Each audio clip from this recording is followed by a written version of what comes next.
Pakistan has done far better than it did last year.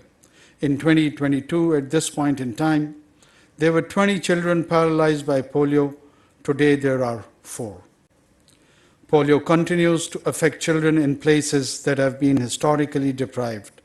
It is imperative for us to do better, and the government of Pakistan, in collaboration with our UN partners, is dedicated to improving nutrition, overall healthcare, and enhancing hygiene and sanitation conditions in the area at the highest risk of polio. The Pakistan polio program is vigilant and robust and has managed to protect children in most of the country.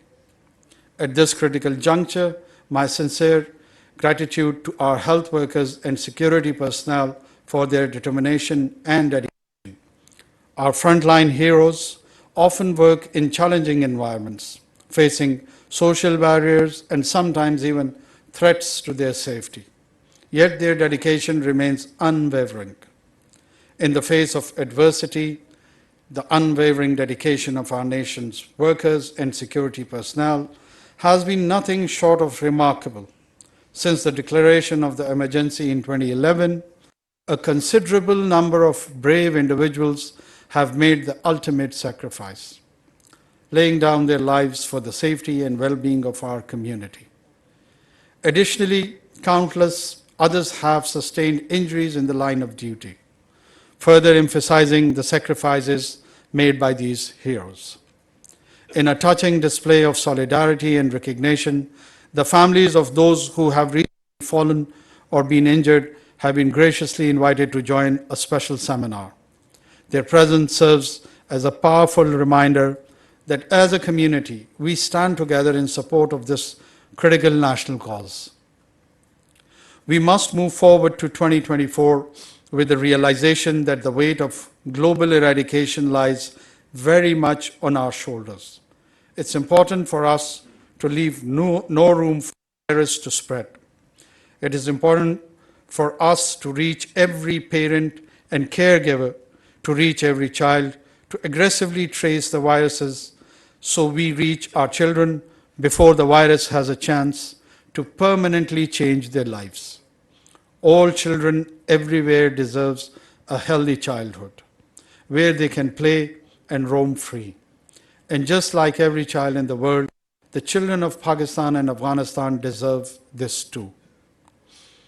This World Polio Day, let us emerge stronger in our commitment and escalate our efforts to end polio. No child should ever again live with this incurable paralytic polio because we failed to fulfill our responsibility towards them. While reading out the script, I would still prefer to say something which we could call a heart-to-heart talk. Polio on the demand and supply side, as my professional cabinet member, Dr. Nadeem, has explained, in my opinion and our humble role probably is included in the demand side. What sort of roles do we play there? It's such an irony that this challenge can be addressed by increasing the demand, not the supply. The supply side is quite secure, the supply side is quite forthcoming. The supply side, we do express gratitude from all the UN partners. It would be very unfair not to mention Bill and Melinda Gates Foundation and others who has contributed.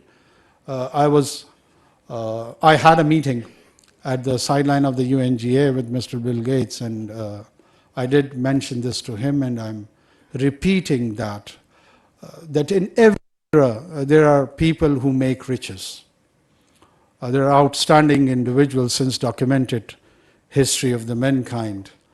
But those individuals are not remembered for what they have materially acquired in their life.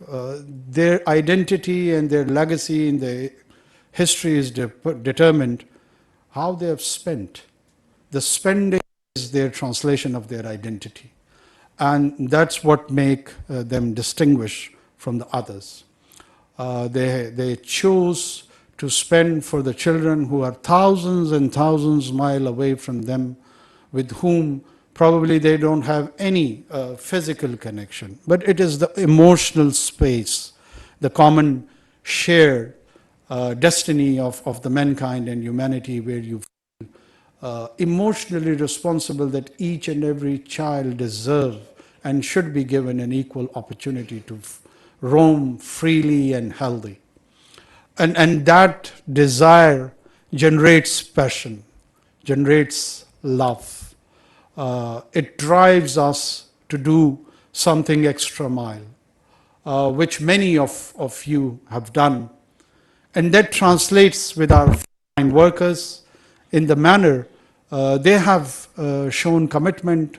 I couldn't face the mother who has lost her son and husband both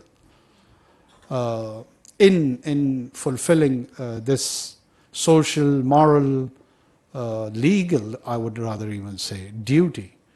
And they paid in one of the highest of the prices, and that is the ultimate sacrifice of laying their lives to this cause.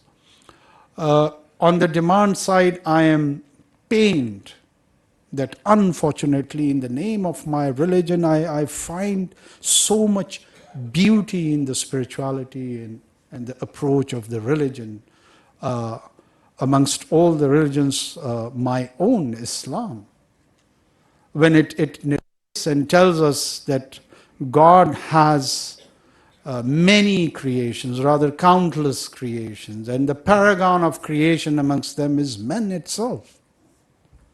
And the biggest challenge and threat to the paragon of creation, we are trying to partner with the destroyer and standing against the forces who wants to take on that challenge in the name of religion. This is such an irony, and we do need to clarify, we do need to focus, we do need to have a healthy conversations, engaging the faith leaders and make them realize that actually you are not partnering the forces of light.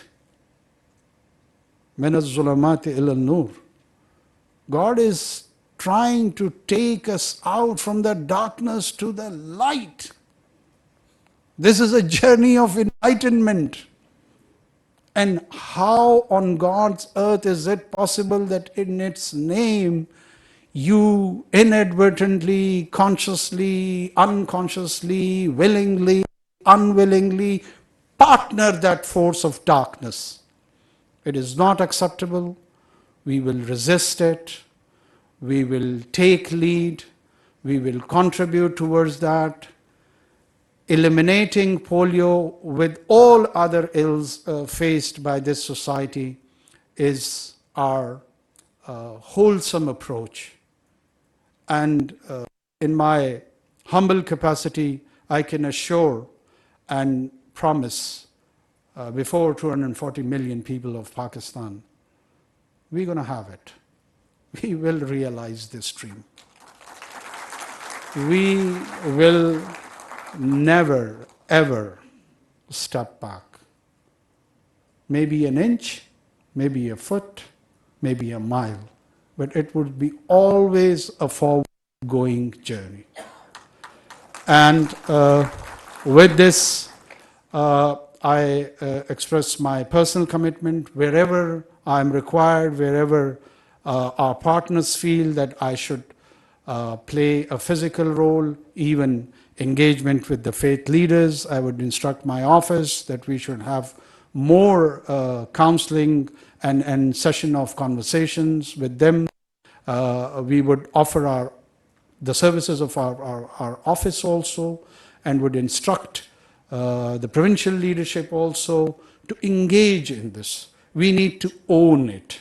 We need to own it. When I see these children, my own son he comes to my mind that, God forbid, if he would have been affected by this virus, how would I felt?